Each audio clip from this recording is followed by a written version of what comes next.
Well, there's a difference between seeking answers and just asking questions. Seeking answers, that's what questions are for. It's to get better information, more clarification. I should have a better idea after the question of the answer than I did before. Just asking questions is usually a guise for willful ignorance and for positing a theory without having to carry the responsibility for positing that theory. So if I say, I'm just asking questions about whether you have peculiar sexual proclivities. I don't have any evidence. I'm just asking the question. And then you say, well, where is that even coming from? Listen, I'm just asking questions. I'm not asking questions. I'm obviously attempting to impute something to you. Yep. Right. Essentially, we should just trust the state. Don't believe your own instincts. Don't believe your own eyes. Don't ask any questions. None of us are involved in my husband's murder. None of us. Turning Point USA, myself, any of these other crazy accusations, none of us. This is Gavin Newsom. And this is Ben Shapiro. All right, Ben Shapiro, welcome. Hey, thanks for having me. I love it. All the way from Florida. We'll get to that in a moment. Hey, you seem a little bit spicy about it. Yeah, a little salty. Well, Texas, that would have been more spicy. But especially, come on, you're a Hollywood kid, at least Hollywood adjacent. You're a Burbank kid. Born and bred born in St. Joe's in Burbank. I love that. And what year? 1984. And you went. And it's interesting because you were sort of middle class family. Grew up, and got a new book we're going to get to in a moment. Lions and Scavengers. But in that, you talk about your home, where I think 6 members of your family living in a 2-bedroom home, 1 bathroom, Burbank, California, and you describe it, at least briefly, as pretty bucolic, huh? Yeah, it was great. It was great. I mean, Burbank was a great place to grow up. It was like kids playing in the street, and I had the greatest privilege of all, right? I'm an American, growing up in the greatest country in the history of the world, and I've got a 2-parent household. My parents love each other, and they take care of us, and they're able to make a middle-class income. You got a lot of attention for going recently to America Fest, Turning Point USA. You made a terrible decision of being the first speaker. That's just me saying editorially. What the heck were you thinking? That is not my decision, right? They invited me. They gave me a slot. That's just your luck, because then every speaker can come on and that's okay. attack. I got to say what I wanted to say, and then so paint the picture. What did you say? Sure. So people tuning in don't know what the hell we're talking about. You went in and a pretty somber time.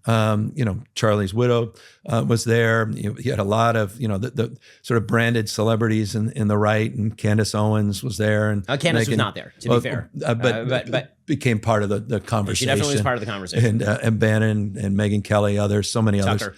Certainly Tucker Carlson. So give us a sense. What did you say, and why did you say it? And why did you choose that moment to say it? So the reason that I chose the moment to say it is that Candace Owens, who has some issues of her own.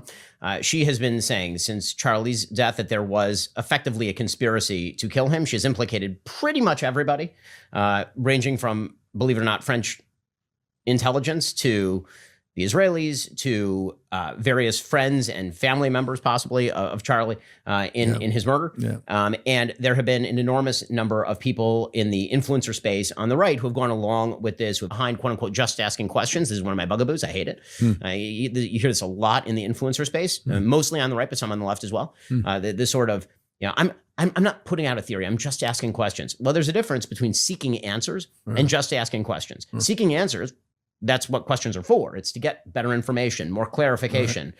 I should have a better idea after the question of the answer than I did before. Just asking questions is usually a guise for willful ignorance and for positing a theory without having to carry the responsibility for positing that theory. So if I say, I'm just asking questions about whether you have peculiar sexual proclivities. I don't have any evidence. I'm just asking the question. And then you say, well, where is that even coming from? Listen, I'm just asking questions. I'm not asking questions. I'm obviously attempting to impute something to you. Yep. When the president decided to push for redistricting, and then you push back with your proposition, I actually didn't have a problem with that. I thought, that is a normal use of the political mechanisms in order to fight back by one side against another. What I do have a problem with is if you go on Stephen Colbert and say you're worried there won't be a legit election in 2028. But I feel that. I mean, if I believe that. Do you really believe that? I really believe that. But then why are you running? Or why would you consider I running? want If to you- make sure because we have agency, we can shape the future. It's not something to experience. But I something didn't to believe it when manifest. President Trump said it. So President Trump said in I 2020. think he wants, I believe in it, but he Do tried you to. truly believe that President Trump is going to try to run in 2028? No, I believe that he'll try to wire the outcome in 2028. I really See, believe that. this sort of stuff is very dangerous to me. It really, because I heard it from the right in the aftermath of 2020. Yeah. And you'll recall I was one of the few on the right who said this is not true.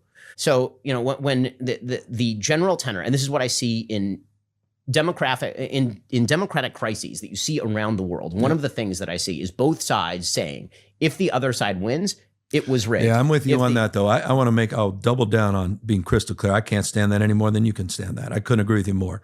I'm concerned about the inputs between now and 2028, including concerned about folks that you know well, Steve Bannon and others, saying there'll be a third Trump term. The fact that I was in the I think Oval, Steve's totally full of shit. And by the way, I think that people should stop giving Steve attention for saying things that are complete horseshit. and I appreciate that. But should I give attention to Donald Trump when I sat there in the Oval Office for 90 minutes and he tells me to turn around and there's a picture on the wall or painting on the wall of FDR, and I look at him and I smile and I said, oh, here's the third term. He goes, what about 4 terms? Should I take him seriously? Okay, so should I take him literally? I will say. I don't know. I'm just a question. I know, and my general That's answer. the president. And my general answer to this is, if we've watched Donald Trump for 10 years, and we're still doing the thing where we all take him explicitly literally, I think that so people Maduro have said, So people or has. Okay, it turns out Maduro should have.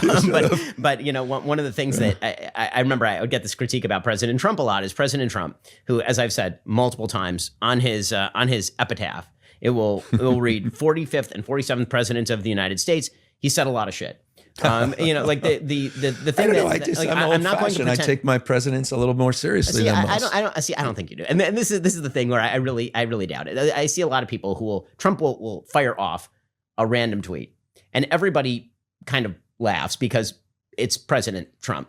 If I'm going to pretend that is coming from the same thought process as whatever comes from Joe Biden's press office, which went through 7 layers and maybe not the president, Very different. then I'm not gonna pretend that's the same thing, because I'm not an idiot. And that's look. And by the way, I could not agree with you more. And that's, I think, reflected in the humor I'm trying to put back in on my social media. And actually, when we're I think it's pushing kind of a back problem on it. for you, because I think that, frankly, the stuff that you're doing is more thought out than the stuff that President Trump does. Meaning, I think that President Trump is waking up at 3 a.m. if he went to sleep at all, and he's firing off stuff on Truth Social, right? And so, am I supposed to take that as seriously as you, in a methodical fashion, saying, you know what, I'm going to prank him back?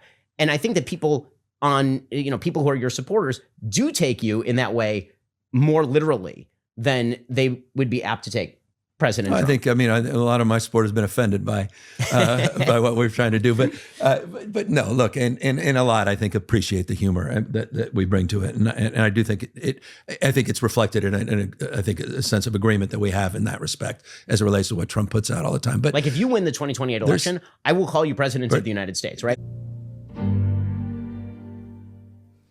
Look, Charlie was threatened. He was threatened a lot, I would say, threatened financially.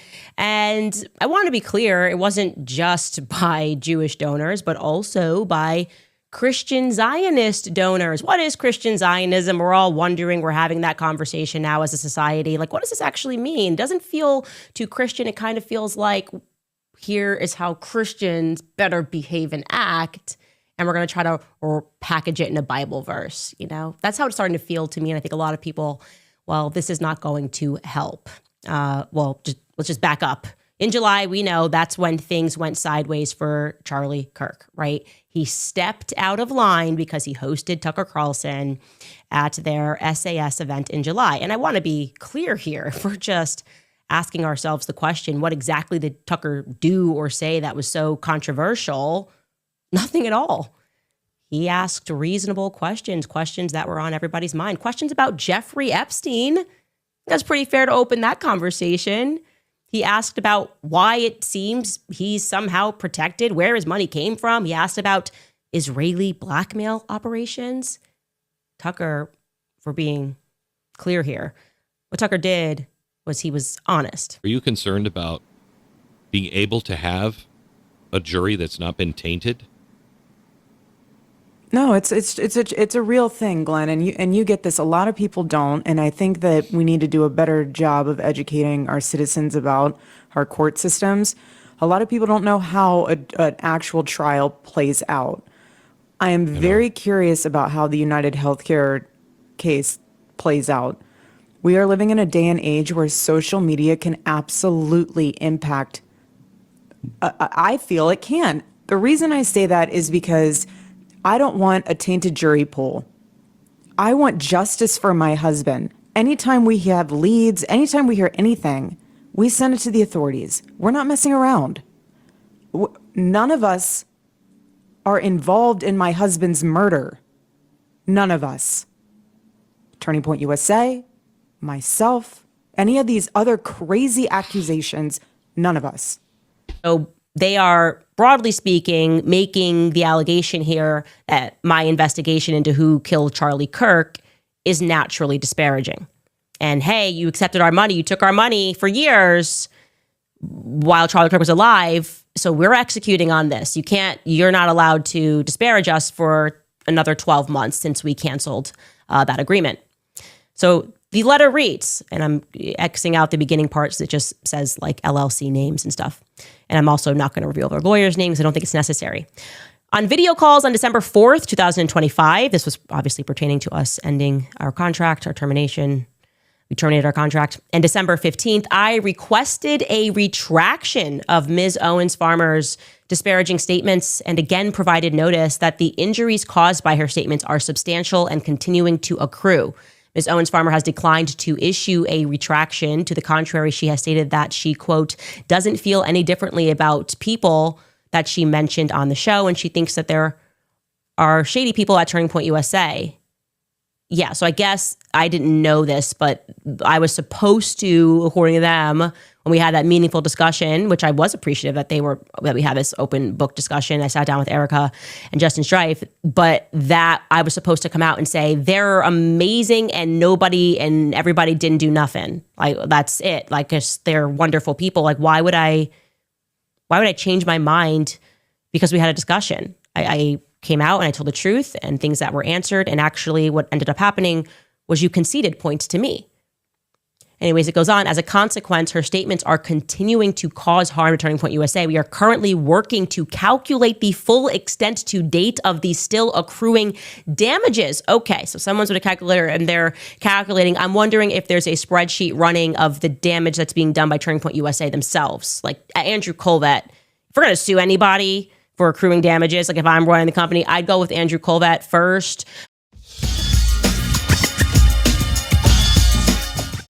Am I being punished because you lied? And I realized it or something, and somehow we have this contract that we've had for years, and now it's like, well, you're not allowed to see us do anything bad. When Candace works for you, do you sometimes look back at the decision and think, that wasn't a good one when she was working at The Wire? Yeah, well, I certainly think that hiring Candace is probably the biggest mistake of my professional life so far. At the time, I had misgivings about Candace, but it wasn't a completely cynical decision. I believed that Candace could be a great force for good in the world. I still believe that. Candace is the most talented person I've ever met, not just in conservative media, but in any media. She has it. She has that star quality. You know it the moment that you meet her. Unbelievable charm, unbelievable charisma. The camera absolutely loves her. She has incredibly unique gifts and skills in that area. And when she wields those gifts and skills for good, she's incredibly effective. She was during the BLM movement in America. Some of the content that we made when we first brought Candace on was focused on that topic. And I think she was as good as anybody in the world and made a really positive impact.